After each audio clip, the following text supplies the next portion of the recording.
Picture this, 7 years of your life built on a lie. Every smile, every word, fake. And one day, you wake up asking, was I blind, or was everyone around me playing a game I never saw? This is the story of Villa 84. In 2014, Daniel Morgan, a 36-year-old businessman from New Jersey, had it all.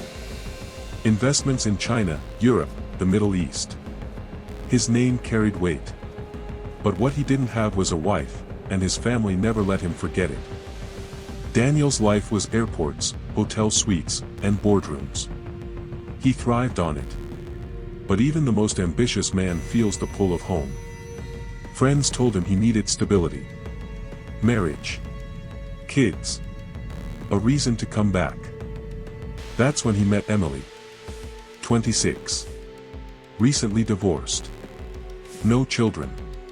She lived with her widowed mother in an upscale neighborhood just miles from Daniel's mansion, Villa 84. To him, she looked like a second chance at life. Their first meeting was electric. Emily spoke with charm, softness, vulnerability. She painted her failed first marriage as a youthful mistake. Daniel saw innocence. In reality, Emily had already decided, this was the man who would change her future. Her mother pushed the match hard. Within weeks, the deal was done. 40 days later, Daniel and Emily were married. She moved into Villa 84, a sprawling home with glass walls and manicured lawns. From the outside, it was perfect. Months later, Daniel was gone again, chasing deals overseas. Emily stayed behind. The loneliness was softened when she got pregnant. By their first anniversary, they had a son. By year 2, another child was on the way. But Emily grew restless. Calls with Daniel became complaints. Too much responsibility. Too much solitude. To ease her burden, Daniel hired help, a young assistant named Ryan Carter. Handsome, polite, eager. His job, handle errands and support Emily. Ryan blended in quickly. Always available, always helpful. When Daniel called home, Emily sounded happier. Problems vanished.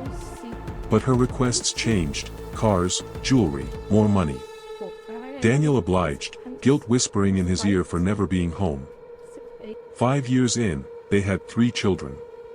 Daniel loved them deeply. But he noticed cracks. Emily always claimed the kids were with her.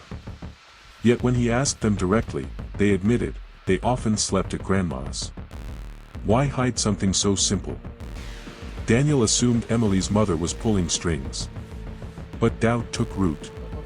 Quietly, he asked Ryan for detailed daily reports on Emily's life. Extra pay for loyalty. Ryan hesitated, then agreed. From then on, every movement was logged. Reports looked normal: grocery trips, playdates, club visits. But something gnawed at Daniel. Ryan never once mentioned the kids staying at grandma's. Yet Daniel knew it happened. Why would his trusted assistant leave that detail out? By year 6, the distance between Daniel and Emily was obvious. When he came home, she dodged intimacy. Preferred sleeping in the kids' room. I got used to it while you were away, she said. Daniel didn't buy it. Suspicion ate at him. He combed through exterior security footage. Emily with the kids. Ryan dropping by. Nothing out of place. Still, instinct screamed something was off. He knew business, he knew betrayal, and his gut told him this was both. In 2021, on a trip to China, Daniel discovered new tech, tiny Wi-Fi cameras, controlled by phone. He bought 2, brought them home, and hid them in the bedroom and bathroom. Silent witnesses, invisible to everyone. A week later, Daniel left for Dubai. From his hotel, he checked the feeds nightly. For days, nothing but silence. Emily alone in bed. Kids asleep. Normal.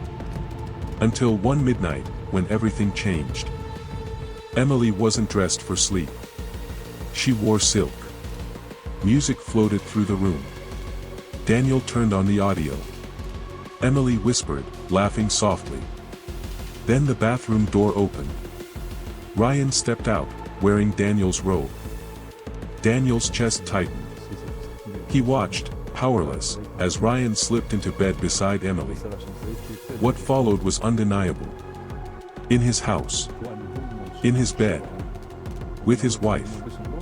The betrayal played out frame by frame, as real as a knife in his back. The next morning, Daniel booked the first flight home. On the ride from the airport, his rage simmered. But when he walked into Villa 84, he didn't explode. He smiled, hugged the kids, and watched Emily pale with guilt. Over dinner, he spoke casually.